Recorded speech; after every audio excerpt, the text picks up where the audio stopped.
Load హల్లెలూయా. ఈ వాగ్దాన శుభోదయం అనే కార్యక్రమాన్ని వీక్షిస్తున్న మీ అందరికీ ప్రభువైన యేసుక్రీస్తునామమున వందనాలు. ఈరోజు కూడా ఒక చక్కని వాగ్దానాన్ని మనం నేర్చుకుందాం. బైబిల్ గ్రంథంలో నుంచి కీర్తనల గ్రంథం 27వ కీర్తన 4వ చరణాన్ని చదువుకుందాం. యెహోవా యొద్ద ఒక వరం అడిగితిని, దానిని నేను వెదకుచున్నాను. యెహోవా ప్రసన్నతను చూచుటకును ఆయన ఆలయములో ధ్యానించుటకును నా జీవితకాలమంతయు నేను యెహోవా మందిరములు నివసింపగోరుచున్నాను. ఈ కీర్తన ఎవరు రాస్తూ ఉన్నారంటే దావీదు భక్తుడు రాస్తూ ఉన్నాడు.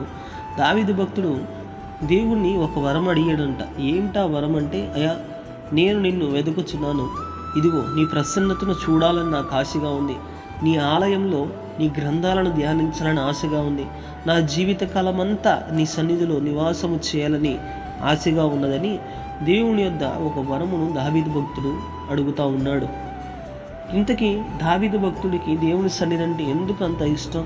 దేవుని సన్నిధిలో ఏమేమి దావీదు గుర్తించాడు అంటే, మొట్టమొదటిగా దావీదు దేవుని సన్నిధిలోనే నిత్య సుఖములు అనేవి ఉన్నాయని గుర్తించాడు. అంటే ఇంక ఎక్కడ తన జీవితానికి మనశ్శాంతి అనేది, ప్రశాంతత అనేది లేదు. ఎక్కడ తన జీవితానికి నిత్య సుఖములు కానీ ప్రశాంతత కానీ ఎక్కడ దొరుకుతుందంటే అది దేవుని సన్నిధిలోని దావీదుకి అర్థమైంది.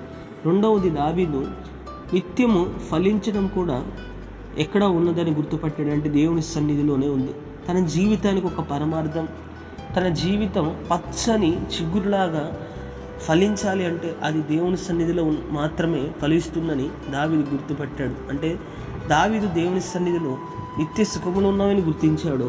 రెండవది, ఫలింపు ఉన్నదని గుర్తించాడు.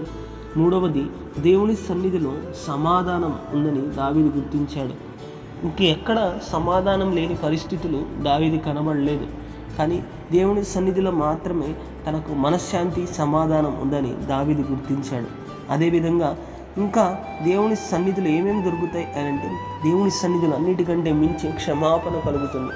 ఏదన్నా ఒక దోషము, ఒక పాపము, ఏదన్నా ఒక లోపం మన ద్వారా పొడసూపినప్పుడు ఆ లోపాన్ని మనం దేవుడి పాదాల దగ్గరికి వెళ్ళి దేవుని సన్నిధిని అపేక్షించి దేవుని సన్నిధిలో కూర్చొని ఆ దోషమును ఒప్పుకొని మనము క్షమాపణ కోసం ప్రార్థన చేసినప్పుడు దేవుడు మన ప్రార్థన కనికరించే స్థలాన్ని దేవుని సన్నిధిగా దావీదు భక్తుడు గుర్తించాడు. అంటే దేవుని సన్నిధిలోనే క్షమాపణ దొరుకుతుందని ఈ విధంగా దావీదు భక్తుడు గుర్తించాడు. భక్తులందరూ దేవుని సన్నిధిని కోరుకోవడానికి ఇలా చాలా కారణాలు ఉన్నాయి. అందుకనే దావీదు భక్తుడు అంటాడు, ఇదిగో నా జీవితకాలం అంతయు, ఒకరోజు కాదు, 2 రోజులు కాదు, నా జీవితకాలం అంతయు నేను యెహోవా మందిరంలో గోరుచున్నాను అని చెప్పి దేవుణ్ణి అడుగుతూ ఉన్నాడు. మనము కూడా దేవుని సన్నిధిని అపేక్షించి దేవుని సన్నిధిని కోరుకున్నప్పుడు మనకి ఏది అక్కరగా ఉన్నదో ఆ అక్కరని దేవుడు సమస్తమును తీర్చివేస్తాడు.